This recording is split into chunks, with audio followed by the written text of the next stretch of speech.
Hey everyone, Charlie Morgan here, and welcome to Designing Life for the Self-Transcendence module. So at this point in the training, you will have noticed some pretty significant changes in your life and the way you think. Obviously that's all by design, right? But this video is going to be less about theory and more about practice. In this video, we're going to tie all of our knowledge together and we're going to put together a document. And this document is basically a habitual thing. Right, what that means is we're going to show you how to put together a version of yourself that can accomplish what you want to accomplish. We're going to map out that person, and we're also going to map out the belief systems they have, and we're going to build affirmations. And this is where we're actually going to start to address the root cause of the problem, which is your belief systems, right? Because you will be limited by your beliefs. What you believe to be true is what will be true, or what can be true, right? And generally, like the only thing that limits a human is energy, time, and beliefs, right? So what we're going to be doing is walking you through that. Now, we're going to recap beliefs in general, because I know that it's been a while since we talked about beliefs in Protean self-evolution. So we're going to do a brief recap. It won't be too long, and then we'll hop into how this is working. Now, what I'm going to be doing is giving you the document that I built and used to change myself.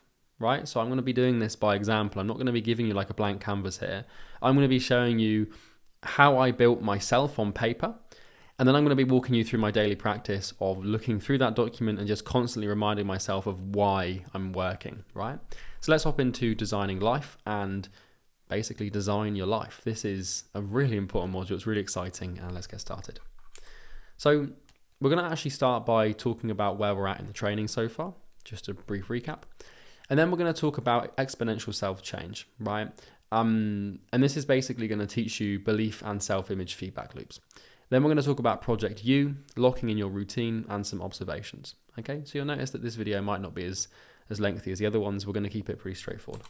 So here's where we're at so far, right? So you've undergone a pretty vigorous journey, and I'm hoping that you've enjoyed these modules and you found them really helpful. We started with Eyes of Providence, which was basically coming to terms with what a paradigm is and how it influences your life. And then we discussed the nature of aim, which is basically, well, setting and understanding a goal and understanding the nature of it.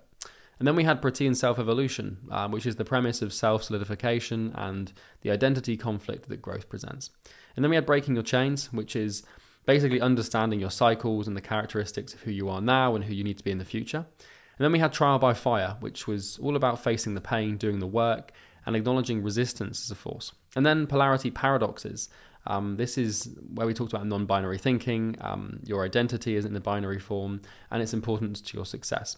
And finally, now that we're going to, obviously, like we're wrapping this all up, we're going to be talking about designing life. And designing life is all about designing the person that can achieve what you want to achieve, and reminding yourself of who you are becoming every single day, and working on your belief systems so that you can, face the pain, do the work, and break those chains of yours. So by now you should be noticing some big changes afoot in your life. You should be observing that some thoughts and beliefs and patterns are beginning to manifest that were never previously there. And I'm also hoping that self-transcendence has given you a lot of drive. I'm hoping it's really given you sort of some motivation. Now, one thing you have to bear in mind is you need to constantly refer back to this module. Every time you will forget what you learned the first time around, right? Every time you slip into a rut, or your productivity starts to decline, or you start making less money than usual, or you can't seem to figure out why you're not being successful or doing the work, just go back and watch the 7 videos again. I know they're long, but if you go back, like the feeling that you have now, right, towards the end of this module, it's probably been like a super productive week for you as you're going through this stuff. That feeling and that energy will wane, right, over time. And it's important that if you want to get it back, that you come back to these videos. And after doing that, like for a couple of years, you won't need this anymore, right? So when I was learning mindset and doing mindset training, I had some resources that really set me straight in the beginning.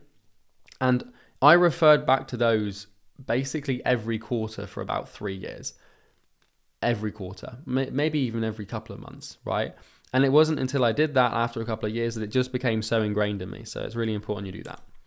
So let's channel this energy into becoming a version of yourself that can get your goal and make it happen. So how do you become who you need to be to get what you want? Obviously, that's the big question, right? So now we're going to talk about exponential self-change. And this is more of just a recap. And then we're going to talk briefly about belief feedback loops and how beliefs feed into reality, which feeds into beliefs. It's pretty straightforward. But before we actually design you, there's a few last things I need to recap and understand, because we're going to, build this version of yourself. And if we want to do that, we need to make sure we've got the belief stuff fresh in our mind.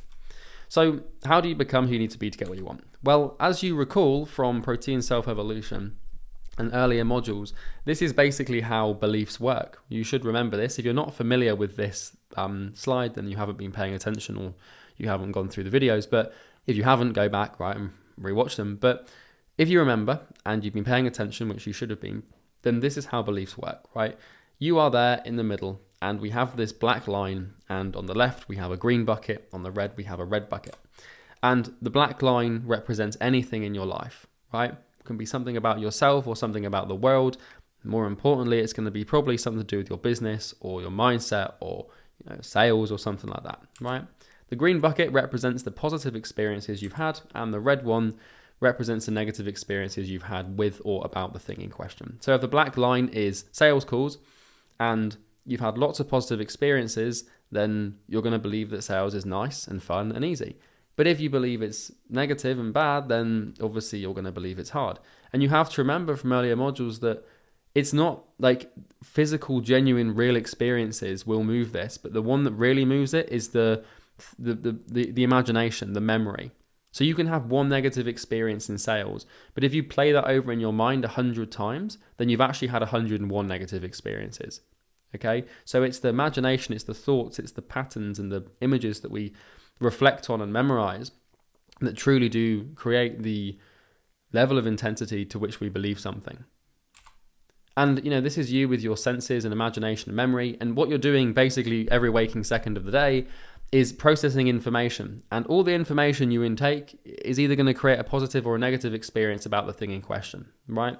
So if you think that, let's say you do some outreach one day and, it doesn't go too well, you don't get any meetings, right? And that's a one isolated experience. But then if you go to bed and constantly think about all the emails you got that were negative, and you constantly remember how painful this is, then what's going to happen is you're just going to cascade and continue to solidify negative belief.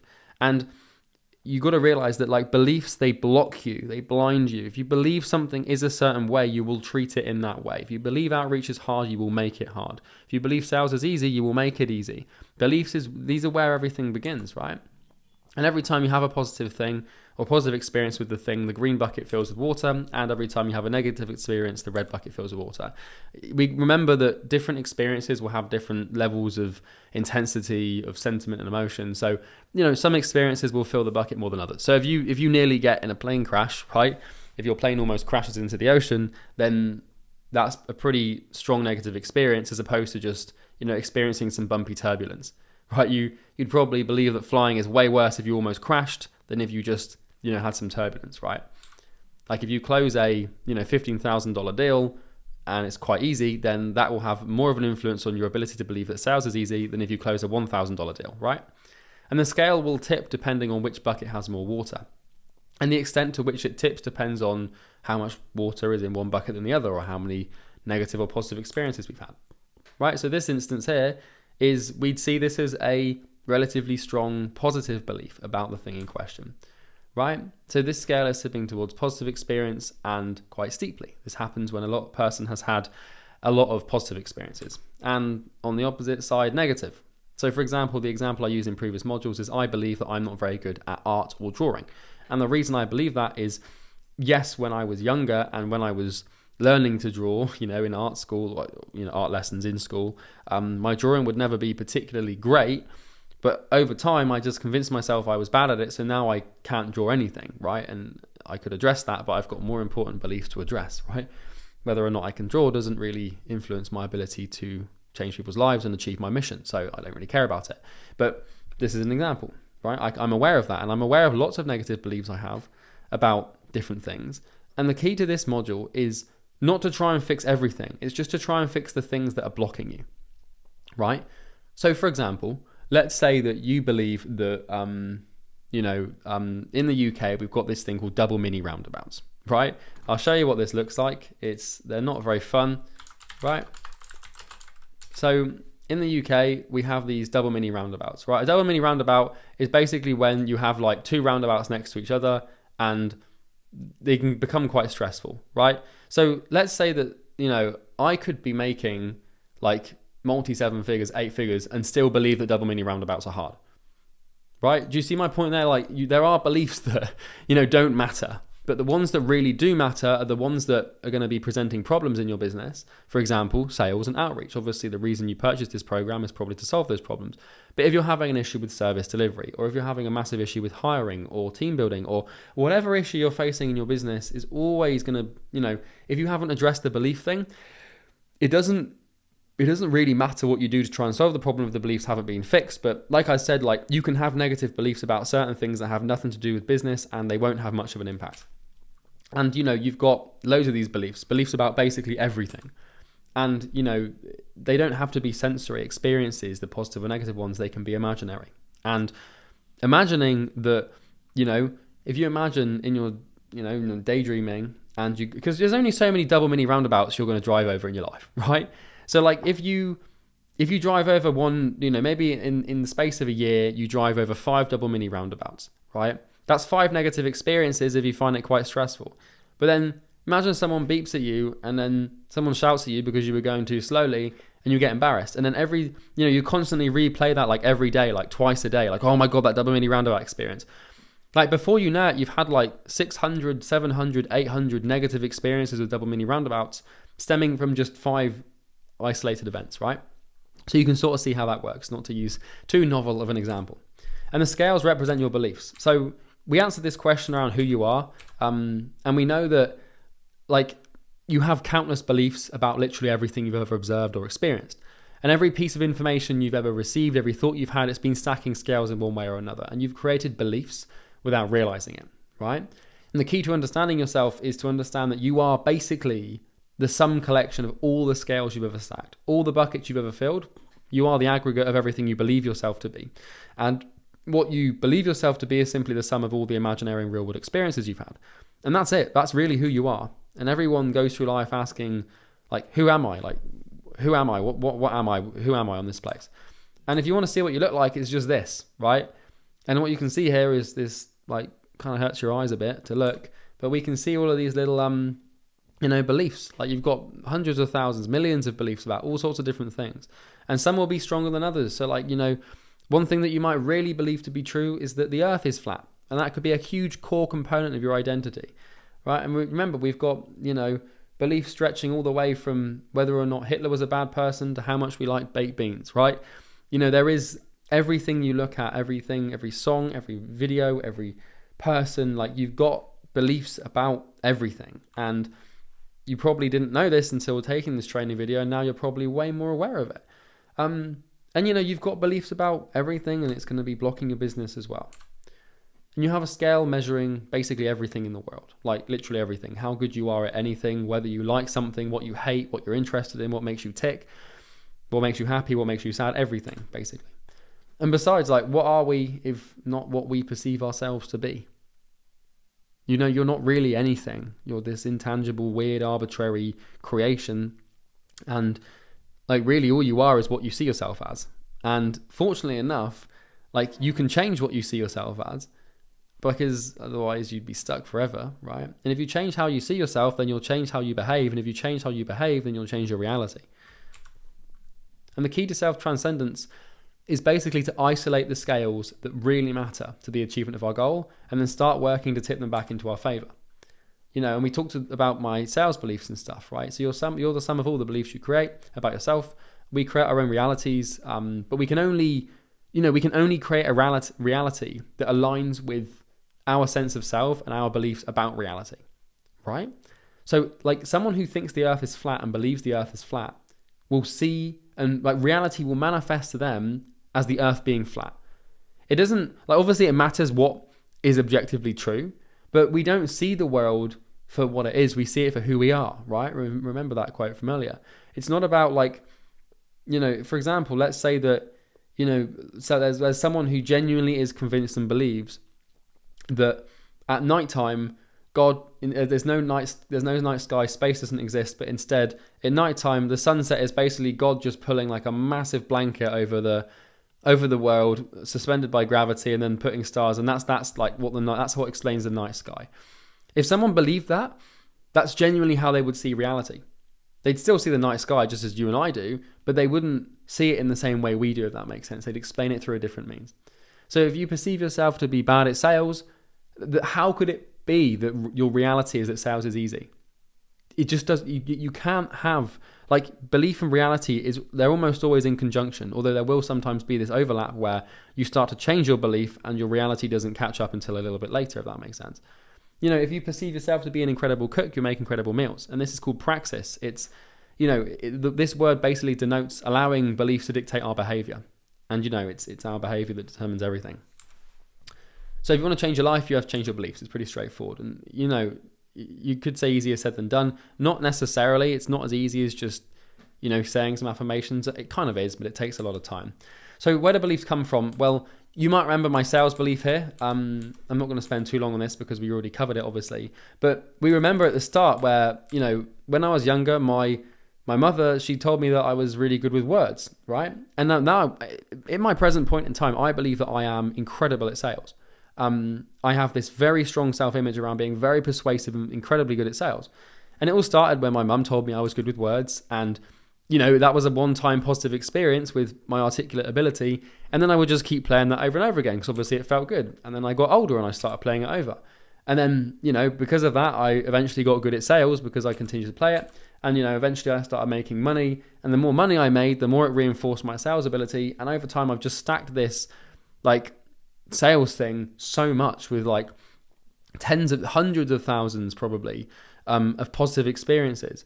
If you just genuinely, you can't really delude yourself into believing something that isn't true. Absolutely can, by the way, but we don't want to do that here. But what I'm saying is you can, if you expose a thing, right? Let's take sales or outreach. If you expose that and yourself to that positively hundreds of thousands of times, your belief system, your brain has no choice but to see it as a positive thing, right?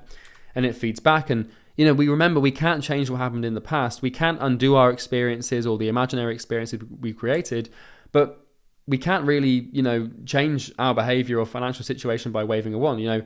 These problems are too far upstream. So what we can do is address the problem right now in the present. So, maybe for you right now, sales is hard and you believe sales is hard, right? You can't go back and, try to forget about all the bad experiences because they're kind of locked in, the damage has been done, right? Likewise, you can't go into the future and just try and wave a wand. What you can do right now in the present moment is begin to conjure up positive experiences in your mind about the thing in question and start pouring proverbial water into the green bucket and emptying the red bucket. And if you can change your thoughts, you can change your experiences. If you can change your experiences, you can change your beliefs. If you can change your beliefs, you can change your reality, right? And, the process looks something like this. So this next part, basically to explain, finalize this belief thing, this is actually not my design. And this comes from one of my mentors from a mastermind I attended. But it basically looks like this. So this is basically a feedback loop. So beliefs work based on feedback. And it kind of goes like this, basically on the left here, right? So what we can see, if I just zoom in here, right? So what we can see is we have the belief. Now the belief is about who you are becoming. So if you recall, we can replace becoming here with evolving, but if you recall, the only thing we're really concerned with here and the only thing we really care about with this training is mapping out an evolved self, an evolving self that you need to become to achieve your goals and becoming it. So with your evolving self, you should have beliefs about who that person is and the shoes you're stepping into. So right now, your current self might hate sales and might hate outreach, but your evolving self might love sales and love outreach. In fact, if you want to grow a successful company, you kind of have to do sales calls. So it helps to, tell yourself okay, I'm becoming someone that loves sales calls, right? So you have your beliefs. So you intervene here by changing your thoughts and beliefs. So it all starts with the belief, right? Where you ask the question, who am I evolving into? Right? And this is probably out of alignment with who you are at the moment, and that's fine.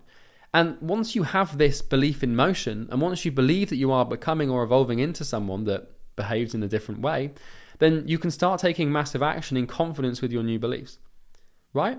So you can, you will behave in accordance with what you believe to be true. However, if you start trying to believe something different, your actions will start being different. So you take these actions, and what happens is you experience your new reality basically coming true, right?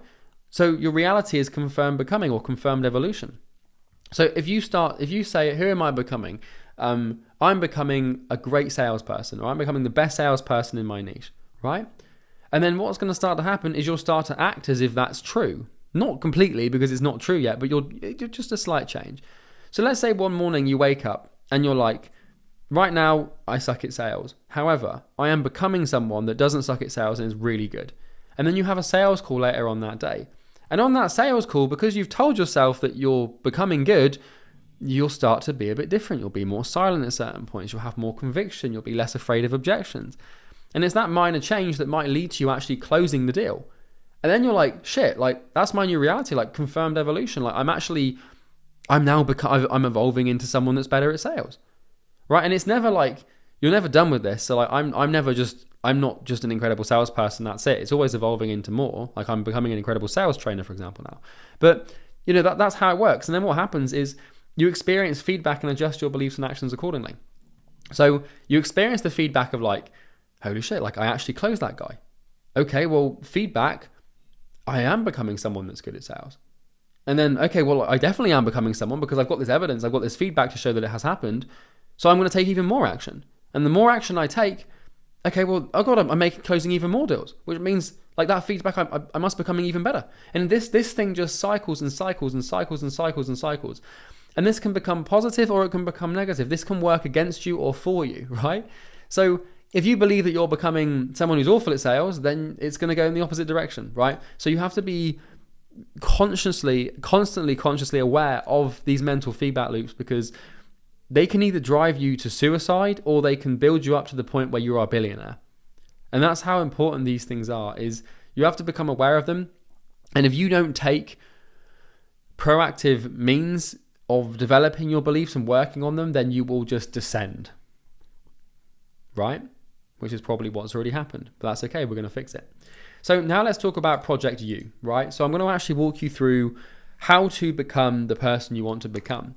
So I've got this thing called a self-transcendence document, and this is basically a PowerPoint or keynote that I've built. And I'm going to basically walk you through how this works and what it looks like. So I built this when I started Imperium Agency. And so this here, right, if I scroll up here, this is actually something that I looked at twice a day, basically for like the whole of last year and the start of this year. This is the document that I created when I started building Imperium Agency.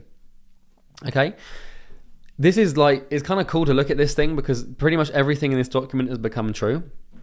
But now I'm going to walk you through how I basically created the person who could, right? I wanted to, start Imperium and become, I'd done the 7-figure agency thing, and now I wanted to become a 7-figure consultant and build a 7-figure, course business in a different industry. And I did it. And, a lot of that success was due to this document and just, constantly having something tangible I can refer back to. Like psychologically, when you start a business, it's chaos, right? You're just kind of in a cave and it's dark and you can't really see anything. This document gave me a flashlight, and it just gave me like a roadmap of like, imagine you're caving and you're going through a cave, but on your wrist, you've got like, you can press a button on the wrist, the entire map of the cave opens and you can see exactly where you are in accordance to where you're supposed to be in the cave. This is what that thing is. Okay. So I'm going to just basically show it to you and show you how I did this. And then in the resources section below, you can download this and create your own. It's worth spending like an entire day on this. When I built this thing, I spent like a whole Sunday, just like woke up at 8 a.m. and worked on this till like 8 p.m. And I was very thorough with it and very, concise. And once you've done it, that's it. Obviously that's not it, but once you become it, you can become someone else. And I have got another one of these at the moment for basically becoming an 8-figure entrepreneur and how I'm going to make that happen. But I'm not going to be showing you that one because, well, it hasn't come true yet. And I only want to show you stuff that I'm sure works, right? So, so let's hop in here. So excuse my cough. So this is basically my self-transcendence, like alchemy workbook, if that makes sense. So if I just change this, because it should really be called, right? So I basically built this in November of 2020, all right? So just like almost at this point 2 years ago. So I'm going to walk you through this document and show you what basically each stage is for and about, and then you can kind of take in some inspiration and build your own. So the first thing is I have this printed out, right? I have a physical copy of this. I bought a printer with colored ink, and I have a physical copy of this stapled by my desk, right? And it's in a little folder underneath, like the like a little box next to my desk. And I'd print this out, and I used to read it twice a day. So before work and after work, I would basically read this, and it took me about 20 minutes, 25 minutes to go through properly and read it. So like, an hour a day almost. But what it did is before work, it sort of coordinated me around my goals and the becoming version of myself that I had to be. And at the end of the day, it reminded me of why I'm working and why I'm doing everything, if that makes sense. So the start of this document is basically, I called this the boys. I don't know why, I think it's just humor. But what I basically did here was take a bunch of people that I get inspiration from, if that makes sense. And I put myself sort of in the middle as well, because I realized that, like, whilst I was looking up to all these people, the person I was truly looking up to was a future version of myself. And obviously I haven't got a picture of myself in the future, but I kind of just put one in there anyway. So, you notice here I've got Epictetus, I've got Stephen Hawking, I've got Anthony Joshua, Pericles, I don't know how to pronounce his name, Winston Churchill, we've got nature here, we've got an Olympic sprinter. I put this guy in here because I watched this documentary on the Paralympics, and this bloke here had been, I can't remember his story exactly, but I remember like when he was younger, he was in a village in Africa, and they got like raided by like some sort of war conflict general, and like all of his family were killed, and he almost died, and the guy chopped his leg off, and he ended up becoming an Paralympic sprinter, right? And I thought, fucking hell, there's some inspiration if I ever need it. So like, if I ever read this and I'm like, shit, I can't get to work, all I've got to do is look at this guy and think, well, he got to work, right? I've got Sam Evans here, Chris Froome, cyclist Jordan Peterson, Harvey Specter. You notice like I've got like a mix here of, well, most of them are like real people, but like, Harvey Specter's obviously a character from Suits, if you don't know him. But anyway, this was everyone that I looked up to. I had nature here because I wanted to be in alignment with nature. I wanted to be stoic, right? So every morning, like before actually going through this, I would, look at all these people and I would just take from them what I wanted to. So Epictetus would be the stoic strength. Winston Churchill would be the strategic prowess and the fortitude. Sam Evans would be the intelligence. Jordan Peterson, the articulate ability and, intolerance for idiots, basically. Rationality here, strength here, intelligence, endurance, all these things that I wanted, basically.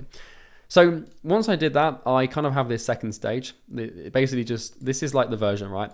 So this is basically version 3.0. So I've actually built 10 to 20 versions of these over the course of my life. I couldn't find the ones because I think they're on a different Google Drive that I started at the beginning of my journey. And I also felt like they're not as sexy because it was just me trying to get to like $5,000 a month, right? But this was version 3.0. So how I did it is when I started my first agency, my first like freelance agency, this was before Bo, I had Self-Transcendence version 1, and that went from version 1 up to 1.9, but I didn't get all the way to 1.9. But I have different versions for different businesses. So first business was version 1, Northflow Consulting was version 2, and for Northflow Consulting I had like version 2.1, 2.3, 2.4, 2.5, and then for this one I've got version 3. So I've got this one right now, and then I've got version 3.1 because like once this has been achieved, which it has, it's no longer inspirational to me, right? So once this has been achieved, I've kind of got this archive of versions of myself that I can look back through, and the next one is version 3.1, which is to become an 8-figure entrepreneur with Imperium Agency, right? You kind of see how that works. So now like I've got like a folder of basically every single version of myself that I've been able to accomplish, and it's kind of cool because I can just keep a track of like who I've become basically. Okay, so once we've been through this, I've got some instructions. First of all, keep this journal on hand at all times, read it in the morning and before bed. just a reminder not to forget about it. It's very easy to forget to do this, but for as long as you do this, like, you'll always feel like you're going on the right track. So what I've then got is some important things to remember. Once again, these are basically from my mentor, who taught me a lot about mindset when I was younger.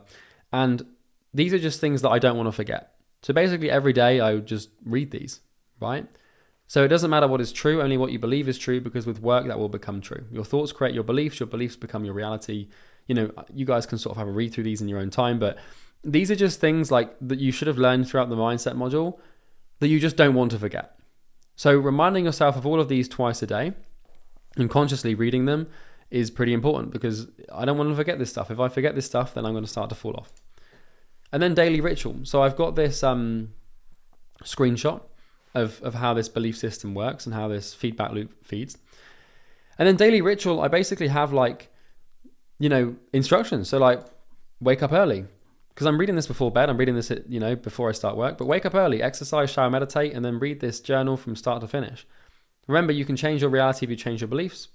All you are is a result of your program, and never forget this. And then, look at your vision boards and who you're becoming. Imagine that being there, and let the positive emotions wash over you. Stack the rocks. So I put stack the rocks because it's like rocks, but you can just put here pour the water, right? Something like that. Because this all obviously meant something to me, but to you guys, there are going to be bits of this that you might not understand, because obviously it's different words. Read your affirmations aloud to yourself. Imagine a situation where each one is genuinely true, and make it as detailed and colourful as possible. Let the positive emotions associated with that statement and image wash over you. Reprogram you mind to get what you want. Take massive violent action during working hours. Stop for nothing and work like the beast. Execute your day and the way you planned it, and then just some other bits. Wrap up your day by reviewing your day, planning tomorrow, and logging all your data and metrics using your trackers. Use warm up and identify distractions. So this will be different for you, right? Allow your mind and body to relax for 2 hours before sleep. Turn off all emails, messages, etc., etc. So I made this because it was a message to me, make sure you turn off before you go to sleep. And then I was like, this made me laugh. You might not know who Faf de Klerk is, but you want to gonna basically write this yourself, like your daily ritual, right? So 5 or 6 things that you have to do every day, and the rules you have for your life. So what I then have is a vision board. So this is where I've got this sort of long-term vision, right? So this isn't about becoming a millionaire. This is like my 30 to 40 year vision of who I want to become and who I want to be. Now, this is still pretty cloudy because I can't really see that far out, and I've spent a lot of time thinking about my 40, 50 year plan, but it's a lot harder than people make it out to be. So what I've done is I've put together some sort of map, right, just based on inspiration and some things that I want to bear in mind for my future. So you'll bear in mind, if I'm going through this, it kind of looks like this, right? And this is how I've got it printed, but you can see here in the top left, I've got Jeff Bezos, I've got Ray Dalio, I've got an Aventador SVJ, I've got Zeus, the Greek god. I've got the School of Athens with Socrates and Plato. I've got a Gulfstream, a villa in the south of France, a flat roof home, and then I've got Apple's headquarters. So I think it's quite helpful to go beyond 12 months just to remind yourself, because what this does is this big vision, right, with billionaire, philosopher, philanthropist, revolutionary, genius, CEO, king of business. What this does is it makes my current goal seem a lot easier. Is a contrast, because if I look at this and I think, fucking hell, I've got to try and build Apple, or I've got to try and buy a Gulfstream or a jet, or I've got to try and become a billionaire. Those are really big goals. And what it does is it sets my current goals in contrast to that. It's like, oh, you just want to get to 100 grand a month? You couldn't even buy a Gulfstream if you did 100 grand a month for 60 years, right? So, it's kind of it puts it into perspective. So I have this big vision. You can put this in here if you want. But what you want to do here is just think about what do you want, just vaguely, to basically have your life looking like in 40 years. So I've got these in here. So this is where it gets exciting. So this is where you actually start building the lifestyle you want to have in, a certain amount of time. Now, one of the keys here that you'll notice is I don't actually have a time frame on this, right? We talked about this in the Nature of Aim. If you remember, putting a time frame on something is actually more bad than good, because it creates stress and it doesn't actually really help, in my experience, for me. Might be different for you, but for me, I found that whenever I put a by this date, or by the end of the year, or by this month, or within 90 days, it does something to your nervous system, and you're not really in a position to tell the universe how quickly it can manifest or should manifest things. So why try? But what I knew is, this is before I started Imperium. So the context, I already had Northflow Consulting. We were already doing 7 figures. But most of that money we were just investing, right? So I didn't really Northflow was never really a lifestyle vehicle for me and Bo. It was just more of a business that we used to build, long-term assets. We didn't really take much money out of it, and that was that. Imperium was going to be more about creating me, right, and building myself, because I never really had these desires until Northflow was systemized and we had nothing else to do. So what I wanted was a riverside penthouse in a city called Bath. I wanted a C43S AMG, a Tag Heuer Carrera, the watch, and monochrome style, right? And then I also wanted $1 million consultant, intelligent, monk-like, exponential, bold, cash-rich, biohacker, and shredded. Okay? So let's break this down. So this has all come true, funnily enough. There's a few things that I got the money to buy and went to buy and then realized they'd be stupid, but I'll walk you through them. So the first thing is this flat in Bath, right, in the city. Basically, I figured out how much money I would need to generate per month, personally, to purchase this and basically live in it. When I got that money, I actually went to go to the flats, and then were available, and there's basically a 12-month waiting list. So I couldn't do the flat thing, right? Because, I couldn't manifest it because people were already in there. So instead, I found a flat in Bristol, which is a city in the UK, and I basically lived in the most expensive and poshest part of that city, which was basically like Bath. And I lived in this flat with these huge glass windows, this massive flat with, huge natural light. It was very similar to this, basically, but a little bit more classic and traditional. So I wanted to basically have a glass paneled flat in a really expensive place. And I managed to do that, right? And I don't live there anymore because I changed my goals, and I realized that wasn't as conducive to what I wanted, but I did it, right? And it manifested. The next thing was Wim Hof. You'll see this guy's a bit shredded, and there's this monk over here. So I wanted to have monk-like discipline. I wanted to be, someone like Wim Hof, where I could tolerate the cold and the pain, and I wanted to be pretty shredded. So monk-like discipline, still working on it, but I'm almost I'm not like a monk, but I'm a lot better than I was. I take cold showers every day, and I did get shredded, right? So I got big. I exercised a lot, I ate a lot, so I got to this point where I was quite lean and big. And I also wanted to be able to fly first class and go anywhere whenever I wanted in the world and live anywhere. So I can now do that, right? This car was basically would have been a mistake. So I wanted to buy a C43S AMG Mercedes, and I figured I'd need to have about £35,000 in cash to do that. And I got that, and I went to buy the car, and something stopped me, and it was basically a reflection on my ego. And I realized that if I bought this car, I was it would be better for me to keep that money and invest it and buy something better in 10 years. So I didn't. Instead, I bought an Audi, kind of like the Audi equivalent S-Line, not as fast, but just as sexy, and it was kind of similar. So basically, I manifested a similar thing, but just without the ego. And then Tag Heuer Carrera, I actually don't like this watch anymore. I went to buy one, looked at it, saw it on my wrist, it didn't look right, so I'm going to get a Rolex instead. And then this sort of style, basically, this is basically what I wear now, and then I eat healthy food, and I had this flat. And then that's that. And then also Aura, I put my readiness score here. This is an Aura ring score to be healthy, and I now get high 90s. So this is all manifested. So everything here has basically come true, or was I was in the position to make it come true, and eventually I actually thought this is not the right thing to do. And then once you've gone through this sort of identity and business and health sort of thing, you want to make sure this is very conducive to you. So don't take my goals and who I want to become. You should have your own goals. So if you don't know, it's very easy to do this with physical manifests of money, right? So figure out where you want to live. Figure out what you want your life to look like. Figure out who you want to be with. Figure out what things you want to own. Figure out these adjectives that you want to describe you, and just start putting some tangible order into this chaos, because then you have something to aim for, right? So then what I also have is my legacy, right? So this should actually really date back to 2015, now that I think about it. But this is basically what I had built and who I had become prior to starting this, right? So this was me with my mentor after I dropped out of university. This was my first office where I built my first agency to multi-six figures. This was the first time that we did $50,000 in lifetime value in 1 month, because that was like my key goal from the get-go was 50 grand in 1 month, and we did that. So I put that in there. Obviously at this point, we've got Northflow doing the numbers we're doing. Then I've got some testimonials that you can sort of see down here from Northflow clients, something from our website from a while ago. I'd been consistent with cold showers, so I knew I could put that in there. And then I also had these, I literally have like, I think 30 or 40 A4 legal pads of notes from things that I've learned just from courses I've taken. So I put those in there. And, I didn't have many books in my apartment at the time, so I put these in there. But, I was like, I've taken like notes like on thousands of pages. So I thought all these things I've learned.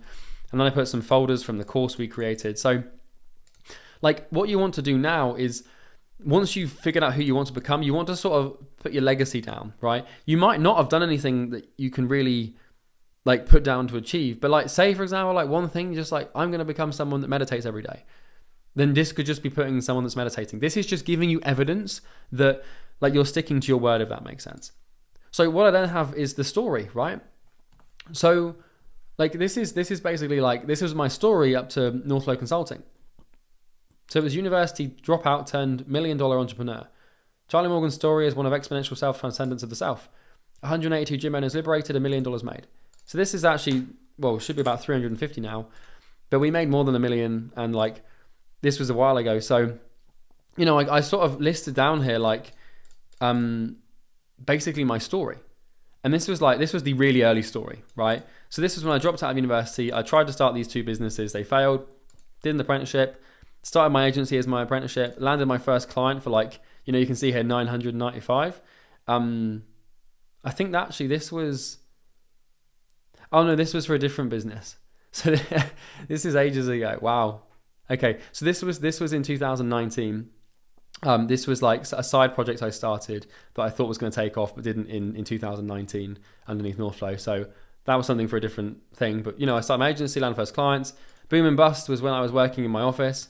And then I had this sort of done for you burnout and hatred. And then I had COVID, and it really we had this lockdown thing, and that fucked me up for a couple of months. And I rediscovered this self thing, and then, Northflow kind of took off again. So this is like, this might not make any sense to you because it, obviously you haven't been through what I've been through, but this is the story. And this is like just really vague, like points in my life that I thought were important. And then what I did is I rewrote the character, or rewrote the story. So what you want to do is you want to write your story up to now. By the way, this isn't full. I actually don't know what happened here, but I had like another page that went on to Northflow Consulting and how we built that. But anyway, this was from the beginning. But basically, what you want to do next is then draft out your story on how you want it to unfold, right? So this was the Charlie Morgan story like from a while ago, and these are the next chapters. So I built this when I did this in November 2020. So the first part of the story for Imperium was to finish agency systems and then to strategize with Bo. So we did this, before the end of 2019, I think it was. And then I thought, right, we're going to start Imperium Agency in January. So we had the branding and the name. And then we're going to do 10 grand in the first month. And then we're going to do 50 grand by March. Now, I know that by March is a bad idea because you don't want to put dates in, but I did and it worked, right? And then we put in corporate and outsource. So we wanted to be doing 50 grand a month here. And then we would finish the program because, we were building the Imperium Agency program. As you can tell, it's a bit of a beast. In fact, I'm still recording it now and it's 2 years later, right? So we finished the main parts of the program. Then we started doing 40 grand a month and 50 grand a month. And then we've surpassed, we're between 80 and 350k a month. So we're at multi seven figures now, 100 to 200 to 300k a month. But, the goal always was to get to 8 figures. But first we wanted to get to 350k a month. So to do 350k a month, we realized we needed to have 3 reps and we needed to have around 200 appointments, 300 appointments every single month, right? This is now happening, right? So 18 months later, basically, a little bit longer than that, maybe like 20 months later, this is now beginning to manifest. And And we're almost at the point where we're doing 350K a month now. And once we've done that, 8 figures will become a thing. And then it's to be continued. So the next part, you can't really predict this too far down the line. But what this does is like just giving yourself like a story, like the next chapters of your story and predicting the future, just allows you to align yourself with what's going to happen next, right? So you can create your own here, just put this little thing in and just, you just want to put together like, where have you been? You can make this as long or as short as you want. And then where are you going next? And this has all come true. Everything you see in this document has manifested. And this is where it gets freaky, right? So the clue's in the name here, manifesto, right? So this is what I wrote in November of 2018. This is the Charlie Morgan Manifesto. So now what you want to do is you want to write a page basically explaining who you are evolving into, including all the key points. So what's going to interest you now is me as this person. At the time, I wasn't this person. I kind of was because I'd already built Northflow, right? We'd built an agency to 7 figures and scaled it. But for Imperium, I was a complete newbie. I had no idea of the market. We didn't know anything. We had some doubt. We had some anxiety around it. But I built this and I wrote this out, right? So I'm going to read this to you. And this is who I am now, right? It's who I became. Like I wrote this out, and this over the course of, between November of 2018 and now, which is, September of 2020. That's it. Like I've done it, right? And now it's 8 figures, and we've got another manifesto for that. So who is Charlie Morgan? So Charlie Morgan has built and scaled a 7-figure agency and is now set to become a 7-figure consultant. He is known for his mastery of organic attraction and sales and is a $1 million entrepreneur. He has completely transformed himself and his character is unshakable. His standards are ruthlessly high and his business went from 4K per month to 100K per month in 12 months. This is interesting. So when I first did this in November, Imperium was existing and alive, but doing $4,000 a month. So we did some like little deals with some agency owners and we made 4K in like November. And I wrote down that we wanted to get to 100K per month in 12 months. And the cool thing is we actually went way beyond that. I think we did like 150 grand within 12 months, right? Per month. Charlie Morgan is the founder or co-founder of Imperium Agency, the best and most effective coaching business for business owners, for agency owners. So this is where it gets cool, because what you can start to do is you can start to look at our Trustpilot, right? And you can start to look at all of our testimonials and all of our results and everything. Like I didn't want to, this is a funny review. We got it from someone we don't even know who this person is. We got a bad review, but it happens, right? Not even a client. But anyway, long story short is we've got 73 5-star reviews. Our refund rate on the program is less than 1%. And our results page on our website, right, takes minutes to basically just even scroll through and get through. Like it's huge. To read all this would take hours. And it just goes on and on and on and on. So I wanted to build this business to I wanted to become the best, like the best and most effective program. And we've done that, right? And, we're still working on it and we're still going to be growing it and developing it. But, we wanted to build it around the product and we've done that. This has come true. Imperium Agency has transformed the lives of thousands of clients and is quickly becoming recognized as a force to be reckoned with in the market. So we haven't got to 1,000 people yet. But, we've done, at this point, as of me recording this video, we've made 300 people. We've basically done that, right? And Charlie's students get incredible results. Imperium Agency makes it easy for any agency owner to quickly scale to multi-6 or 7 figures. IA has added so much value to the market, it dwarfs its competition not only in scale but results. Charlie and Bo have successfully systemized IA to the point where it makes 100K a month as an inevitability. So this is now true. We haven't made less than 100 grand a month in a long time. It's inevitable. Charlie lives in a glass panel penthouse flat. His desk overlooks a beautiful view of the city and countryside, and the penthouse is clean with a minimalistic design. This came true. Charlie drives a black, sporty coupe and does not let his ego get to him through expensive cars. So I amended this after a while because I realized buying the Mercedes would have just been ego. And I didn't want to become someone that, was egotistical. So I chose not to. Now, I might change this because when I have a certain amount of money, I am going to buy a Lamborghini. But it didn't make financial sense. I feel like I wouldn't buy a Lambo unless I was at 8 figures, right? So that's that. Charlie has control of his finances, location and time. He often takes month-long breaks to any city or place he fancies and is not restricted by money, time or location. This is true and has happened. Charlie is an expert in client acquisition and manages a team of assistants and sales reps who work in harmony to close 100K a month or more in business. It's happened, right? I'll show you some stuff in a minute. Early on in IA's growth, Charlie learned how to consistently land 4 appointments per day with agency owners who were a perfect fit for his program. His paradigm and belief system around client acquisition and abundance is bulletproof, and he is free of all doubt, fear, and negative thoughts. So like, I was a bit worried about Imperium at the beginning because I was like, what if this doesn't work? What if people don't want it? Like I hadn't done sales calls in a while because we had reps for Northflow.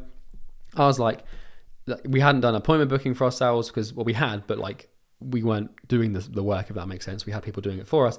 So I was like, shit, I'm going to have to go back to being someone who books his own appointments and does his own sales calls, because, you know, we were going to be building a business on how to teach people how to do those things. It was important that we were involved in it. And we needed 4 appointments a day. And, you know, so I wrote it in there. I was like, we need 4 appointments a day. You know, and we put it down. Now, interestingly enough, if you look at our calendars now, right? So we've got 3 sales reps. This person, this is this week alone, right? So this person's full. This person's halfway full. And this person's almost full. So now we've got 3 sales reps. We've booked 56 meetings, right? For this week alone. And like the week has only just begun. It's Monday. And we booked 56 meetings this month. That's way more than 4 a day, right? So I had to, once we got to the point where we were making more, I had to redo this and basically be like, all right, well, we want to make 350K a month. We need 3 reps with full calendars. And now that's happening, right? So like, you know, it's really fascinating if you just do this thing for long enough, how it all manifests. Charlie is a ruthless, relentless entrepreneur. He's not afraid of pain or confrontation. He's a master of sales and finds closing high-ticket deals easy. Charlie has a disgusting pain and fear tolerance. He has an extremely competitive attitude, and paired with his genius, he's a force to be reckoned with in business. Charlie takes great care of his health. He eats clean, exercises regularly, and has a lean, muscular body. He meditates regularly, practices minimalism with a monochrome style, and lives a simple but focused life. Charlie is extremely intelligent. He always makes the right decisions and lives in accordance with second-order consequences. He's a genius. So, like, you know, I'm not going to toot my own trumpet too much, but, like, most of this stuff has come true. Now, I still have lots of work to do, right? With regards to consistency around meditation, etc., and, you know, becoming more intelligent, becoming a genius. Like, you know, you can, if you believe you are, then you will stop trying, and that's just a bad thing. But pretty much all this is just basically manifested. So what you then want to do is, after you've written your manifesto, right, you want to write down your character traits, your body type and style, your achievements, mentors, and image, right? So character traits, you want to basically write down like things that you're lacking. So you remember we actually did this. So you should have this document from, what was it called? Let's have a look here. You should have this. So if we hop back into Self-Transcendence, and I believe it was in Breaking Your Chains, right? What you should have is, you should have mapped out your belief systems and everything. Or it might have actually been no, it would have been Trial by Fire. See, this is the thing. I've got so many bloody resources in there, it gets complicated. But basically, if you remember, there was a resource, and I'm pretty certain it was in here, where you marked down all your oscillations. Oh yeah, here you go. You know, mapping out your evolving self. Okay, so we had this Miro link, right? And so, you know, what you should have done here is, you should have mapped out the character traits and the habits, right, and the leverageable skills. So like, and the beliefs and the oscillations. So you already have, like, I've basically made this module and prepared it for this last sort of moment here, because you already have everything you need on this board. You should have done this to basically complete this entire document, right? So you're going to have to do some creative stuff, but you should know, like, you know, okay, well, what character traits do I need to become? What habits do I need to develop, right? You can put them all in there. So you should have them. That's how it's been built. So body type and style. I sort of wrote down like what I want my body type to be like, and what I want to look like, and what do I want to have achieved, right? And this is it. I achieved all of this, right? And now you'll see here, once I'm going to have this date, I don't really think that's necessary, but once you've done like a certain number already in a different business, you can kind of put the time in, but it's up to you. I personally would leave it out, but I did have it in there, and it did come true. Mentors, right? Who's mentoring you, right? Now, the key thing here is not to have too many mentors. So, for example, you can put me in here if you're learning from me. So I was learning from Sam Ovens, a lot of Ray Dalio and the Stoics. You don't really want to put too many mentors in here, because if you have too many mentors, the image, like what you're learning starts to get complicated. It's better to have like 1 or 2 people you really trust to learn from than like 7 or 8 that, you know, are just telling you different things. And then your image, you want to write down how people see you, right? You'll even see here, easily seduces the most beautiful and intelligent women. This was before I got a girlfriend, but it's something that I wanted to be seen as, right? And then here we've got 2021 goals. So what you can do here is you can put the year, or you can not have the year. So I put the year down just because it was stuff that I wanted to achieve. But like you'll notice here, it wasn't like the time frame thing. I don't want to get too sort of caught up in it. You can have it, you can not have it. If you're still new to hitting goals and building yourself, I wouldn't have a time frame, but it can give you some tangibleness if you want it. So paint a picture of these goals in your mind, envision and experience them. So the key here, the secret, the most important thing is don't just read these goals. You want to see them. So when I say get to 100K a month in sales, you want to shut your eyes and actually imagine seeing that on Stripe and how you'd feel, right? So you put down your wealth goals, and I've blocked these out because they obviously are quite personal. But business goals, get to 100K a month in sales, help 200 agency owners, organic attraction automated, booking 6 to 8 calls a day on semi-autopilot, sales automated, program that fucking bangs, thriving personal brand and student community. This is all coming true. Well, pretty much all of this has come true, basically. Health and fitness goals, right? So I had 7 health and fitness goals just for things I wanted to do. And then daily disciplines, right? So like, Monday to Saturday, like what am I doing each day? Like just the key things I have to do every day. Personal and behavior goals, right? Things that I want to do basically every single day, and I've done them, and it's happened. And then unquestionable standards. So these are things that these are standards, right? So consistency is a big one. So like one of my main standards is consistency. Like, I am consistent, right? To not be consistent would be the worst thing imaginable to me, right? And also non-judgment. Like to judge someone would be unimaginable for me. Pain seeking, like I want to seek pain. If I'm not looking for pain, then I'm not growing, and that's I'd rather drink toilet water than not seek pain, right? Because it's like a hygiene standard. You get my point. I wouldn't recommend drinking toilet water, by the way. I haven't tried it, so don't get any ideas, but it's just not a good idea. Fearless, right? I don't want to fear anything. And then wealthy, right? 100K cash is where I feel safe. Anything else makes me panic. So this is per month, right? If we're not making 100K a month in cash flow, then I'm going to be panicked, right? If it was less than this, I'd be beside myself. But this has all come true. So this is like just another good way of getting some more tangible stuff. Now this is like the self, right? So what we're doing here is we're all leading up to the next couple of bits, because to sort of recap it, you've got your heroes, and you've got the people you want to become. Then you've got like some reminders of the important things to remember. You've got a reminder of how this feedback loop works and like what you're going to do each day. Then you've got the long-term big vision that scares you to death, right? Then you've got the shorter term, like what you want to happen soon in the next 12, 18, 24 months, or as soon as it's able to manifest. Then you've got, that extended. Then you've written down your legacy and everything you've done to date. Then you've written down, your story up until now. Then you've written down like the story that's going to happen next and the things that are going to unfold. Then you've written a manifesto that is basically a 1-page document that contains everything that's going to happen and really important to you. And then you've got your character traits, your achievements, your mentors, your image, and you're basically designing a person. Imagine like I don't know how it works in the film industry, but I can imagine that when like a writer or a director is creating a character, they will write this stuff down. Like, how do people see the character? What has this person achieved? What are their character traits? What's the next version of their story? What has their story been up until now? Who do they look up to? What do they want to happen? What do they believe? What are their goals, right? We're doing that and we're just stepping into this person. It's no different. And then you've got your goals. So the next thing is probably the most important part. And this is where we're going to get into affirmations. So I'm going to preface this with a quick slide. We're going to talk about affirmations. And this is really where the sort of rubber hits the road.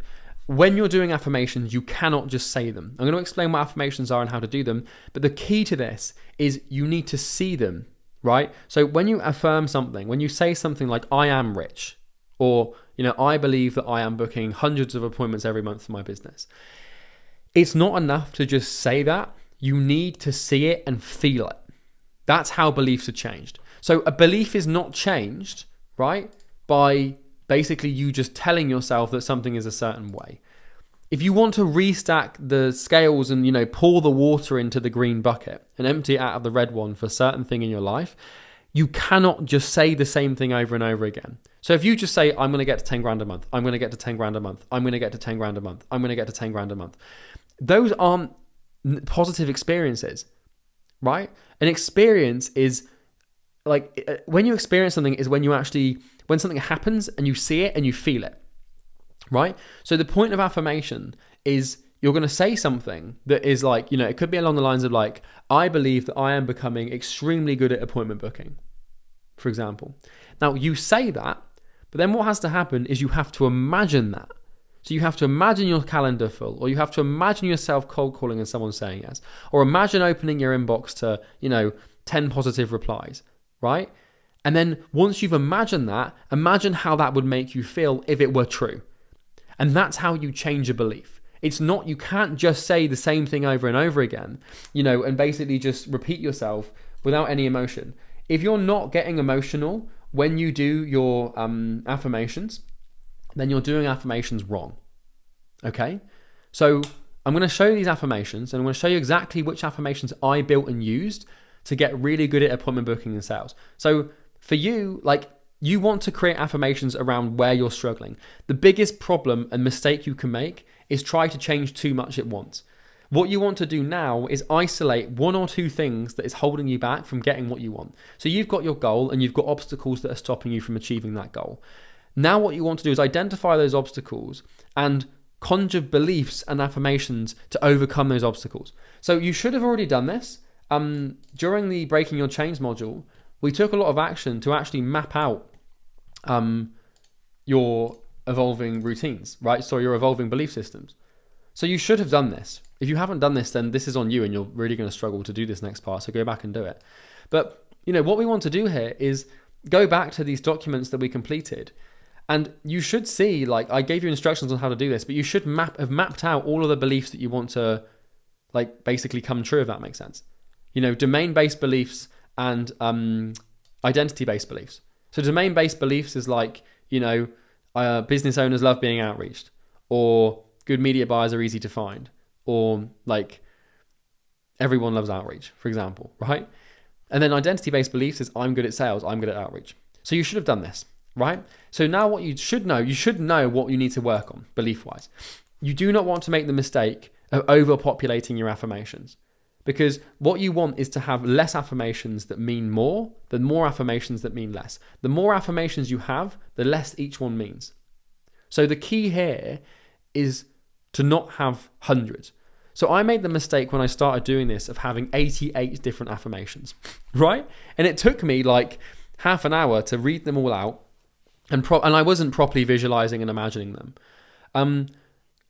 It's a big mistake. Don't make the mistake basically of trying to visualize too much. Just pick one or two problems that you're facing at the moment. Figure out what you believe to be true about those problems. Write down the antithesis of those negative beliefs and start working on them every single day and visualizing and, affirming them into existence. So I wanted to preface this next part because we're going to talk about affirmations. It's quite a shiny topic. You can't just talk, right? The process is basically to say it, see it, and then feel it. So if I say, I find it easy to overcome objections, right? I would say that along the lines of I am so happy that I find it easy to overcome objections. I feel thrilled at the prospect of objections. That's an example. Then what I would do is I would shut my eyes and I would think of those words and I would start to play a scenario in my head. Either, just the more vivid the imagination, by the way, the better it will be. So you'll have to work on this over time. But in my head, I would shut my eyes and I'd imagine someone giving me their card details. Or I'd imagine, being on a sales call and handling an objection and then the prospect saying, damn, you're really good at sales. Or I'd imagine, something happening on a sales call or after a sales call, looking at it and pressing the subscribe button and taking the payment. And then you want to imagine that and visualize it as if it's genuinely true. You want to see it in color. You want to imagine the sounds. How are you feeling? What else is happening in the environment? You the more vivid the image and the more vivid the imagination, the better. So imagine, for example, right? Once you've visualized it, you need to feel it as well. But imagine this. So let's say that you're terrified of flying, right? And let's say you have a negative association with flying. And if you were to shut your eyes, you could probably visualize and imagine in detail a plane crash, right? If you shut your eyes and really thought about it, you could imagine all the details, the flight attendants panicking and, the sudden, shift in your stomach of the altitude dropping and, mayday, mayday coming on from the pilot over the intercom and the oxygen mask dropping down and the shaking and everyone screaming. You could visualize that in a lot of depth, and it would give you, through the visualization of that, you would start to feel panic. Your heart rate would increase. You'd start to feel, neurotic emotions associated with that image, even if it's not real. The same principle applies here when we're trying to conjure up positive emotions. Unfortunately, it's easier to conjure up negative than it is positive, right? However, you want to visualize these things and then let the feeling of that visualization come through. You don't want to try to feel something. You want to feel what you'd naturally feel if you felt it, if you saw it happen, right? So that might sound a bit intangible. Let me give you some examples. So what I would now do is I had this this page before my affirmations. And it's a reminder, if you just read them, it won't work, right? You need all three of the following to successfully reprogram your mind. Thought, image, plus emotion equals belief. So if you want to create a belief or re-engineer a belief, you need to have a thought, let that thought create an image, and let that image create an emotion. If you don't have the image or the emotion, then it won't work, right? It's really important. So then what I would also have is something called the clap cue. So clap like that, right? Basically, what I would do, because sometimes you'll fall into the pattern here of mindlessly going through this, right? Of just sort of it's just a habit, you feel like you have to go through it. So you'll just sort of scan through it and be like, yeah, that's that. And, you're going to have days and points where you're going through this self-transcendence document and it doesn't really hit you that hard. What I would have before doing the affirmations is the clap cue, where I would clap twice, like that, basically, And what that would do is it was a cue for me to be like, okay, right, I'm conscious, I'm awake. Because sometimes if I've got a full day of busyness and I'm just running through this thing, I might just want to blast through it quickly. But then by stopping myself and having to physically clap, it would remind me that the affirmations are really important and to slow down and actually pay attention. Okay? So you don't have to put a cue in there or something, but I found it really helpful to put this in here because otherwise I would just aimlessly fly through this thing and just read the affirmations and not visualize. So by clapping twice, I would remember that I need the image and the emotion, and I would slow down and actually stop to do it. So here we go. This is the sexy part. So what I've actually got here is these are my affirmations and beliefs that I did at the start of Imperium when I had to start doing appointment booking and sales for myself again. So I also have here 88 affirmations that I used. So remember I said I had 88 affirmations to begin with. These are the ones that I used at the beginning. So these were the ones that actually got me to 10K a month, right? It took a long time. Well, actually it only took 6 months, but these are the ones that I would read just to sort of, do affirmations, if that makes sense. The problem with this is when you've got 88 of them, if you wanted to stop and visualize all of them, it would exhaust you, and 1 or 2 pages is enough, basically. But I had them all. I'd read them through and I'd feel the emotion. I remember it now.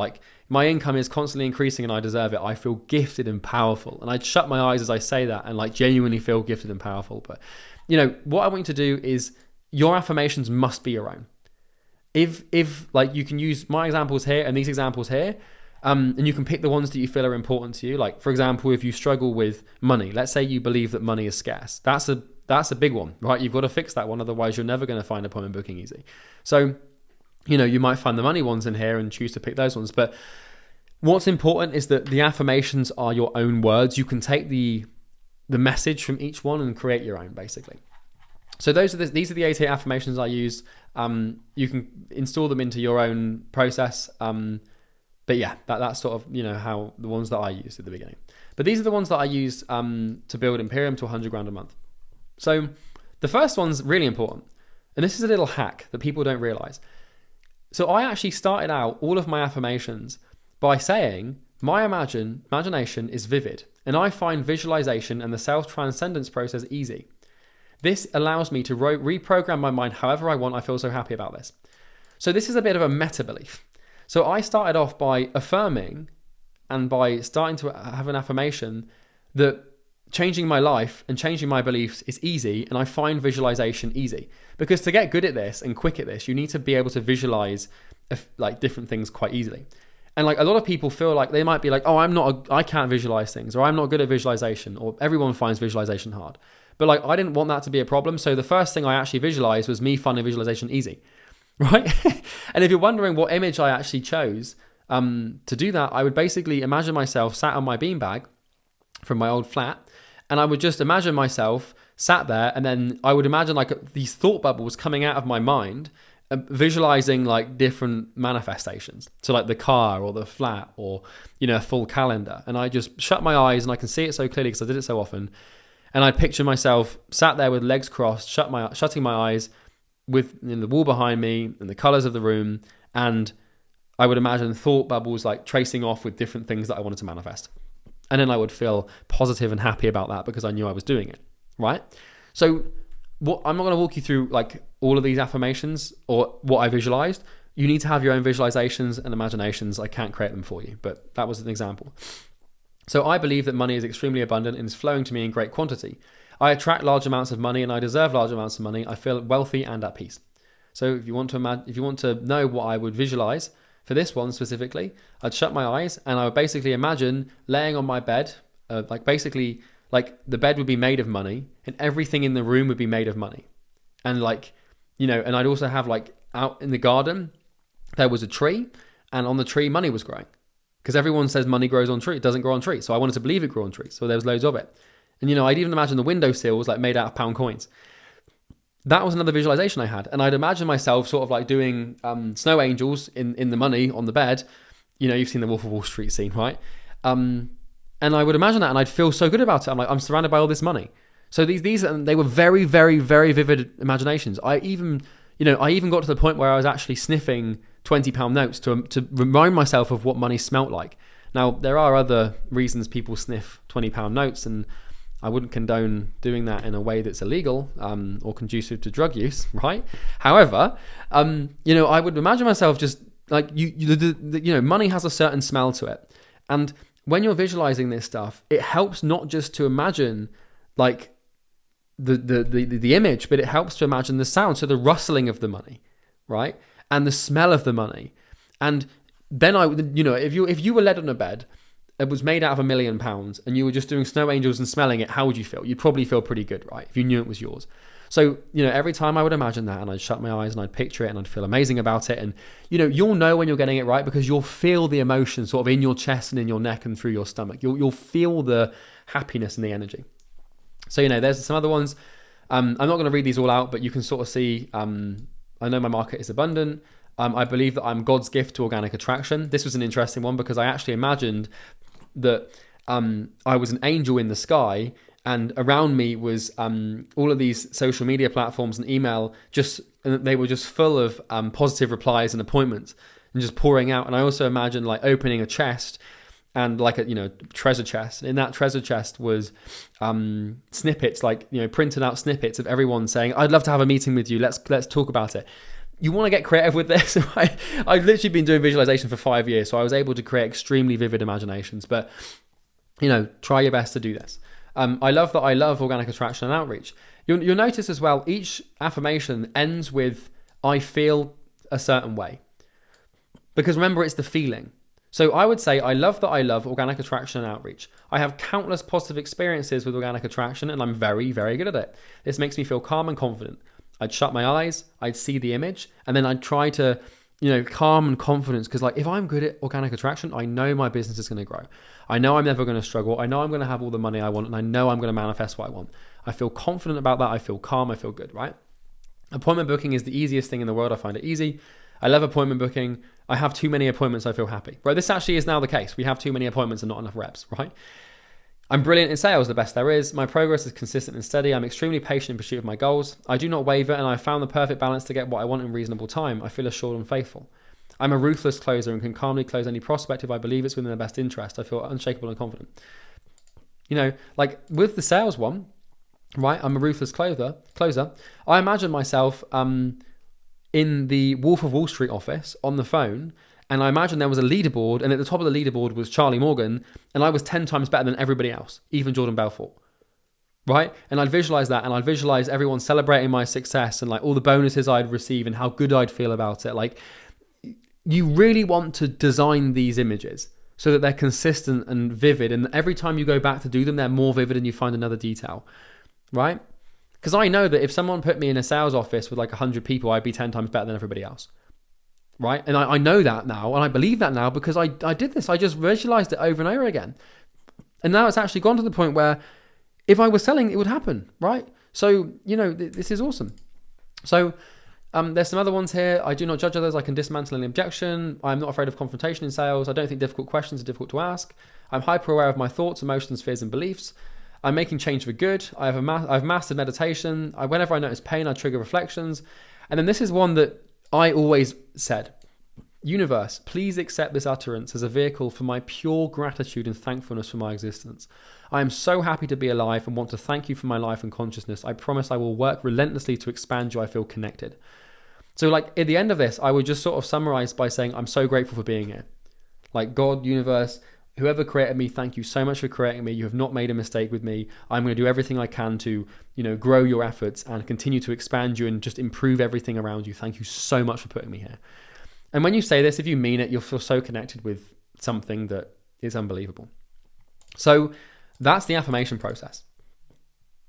And you'll notice here, like, I don't have too many. You don't need that many. Because when you're spending 15 to 30 to 60 seconds per affirmation and you're properly visualizing and doing this properly, it will take you like 25 minutes, half an hour to go through these. So like you can read through all this stuff, over the course of like 5 minutes.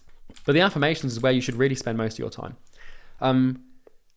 So just practice this, and you don't have to get it right the first time around, but like just pick one thing.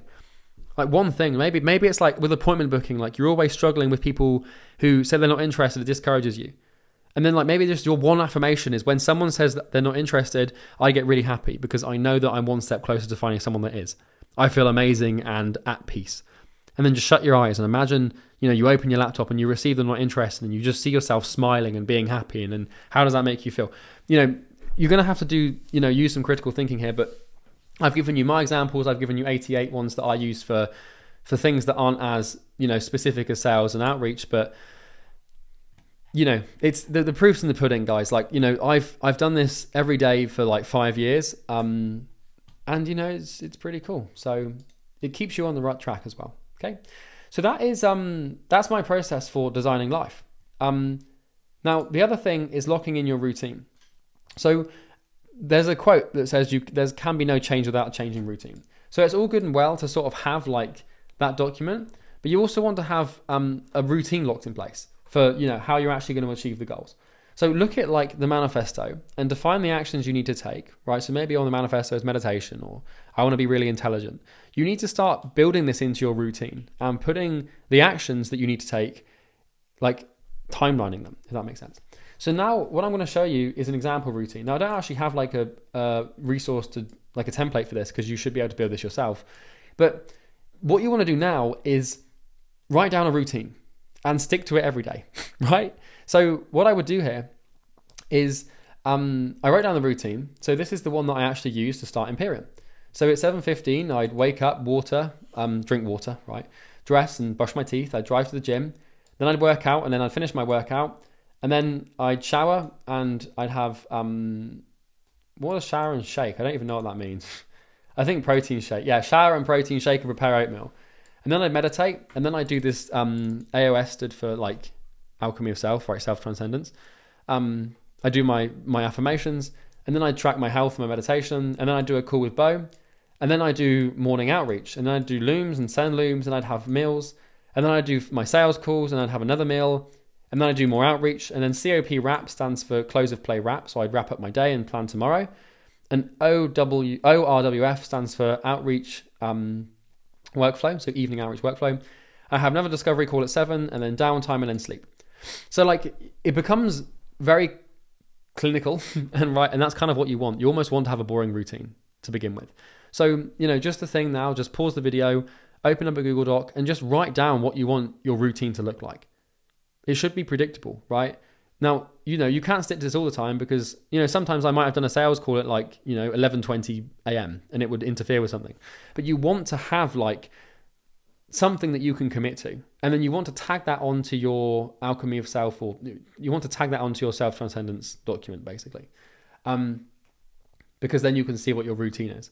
And then also like, sometimes you're going to be in chaos. And if you look at it and you're like, Okay, it's like, oh shit, it's like, 11:20 a.m. What am I supposed to be doing? Okay, sending looms, back to it, right? So, just lock your routine in, produce it, and then print it off so you can see it whenever you need to see it. So that's the process for designing your life, right? And that basically is like the self-transcendence document that I used. I'm going to basically link my example in the resources section, and you can download that and create your own, right? So you can sort of go and just get it and then make a copy and then just delete everything that's in there, keep the skeleton of it, and then build your own basically. And that's that. So the final thing for this module is some observations.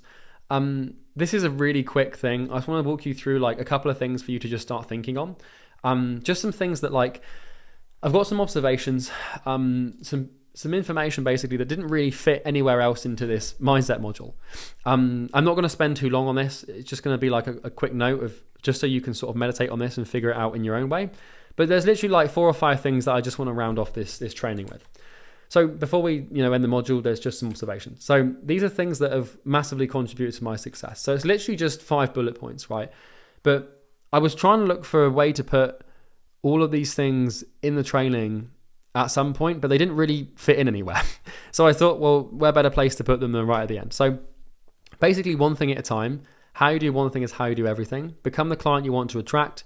The mirror, and removing the fear of judgment, and making the work the goal. So I'm literally just going to spend like a minute on each one. I could make this like another video entirely, but I feel like as far as your mindset goes, you've already got enough to work on now, and you've already got everything you need to succeed. So let's just run through these. So the first thing is one thing at a time. Basically, only ever do one thing at a time. If you're watching a movie, just watch the movie. If you're going to the toilet, just go to the toilet. Right? Don't take your phone with you. Or, if you're eating a meal, just eat the meal. If you're talking to a friend, just talk to a friend. If you're watching this mindset module, just watch the mindset module. If you're making content, just make content. If you're doing sales calls, just do sales calls. One thing at a time. One of the most important keys to my success. It allows you to focus.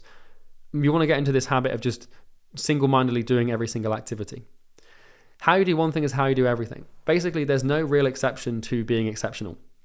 So you might think that you can get away with this, but like, if you're meditating every day, but your meditation is half-assed and you're not really committed, then that non-commitment and half-assery will show up everywhere in your life. So, if you might try and work really hard in the gym, but if you're not working hard, when you're working, then that will manifest into the gym.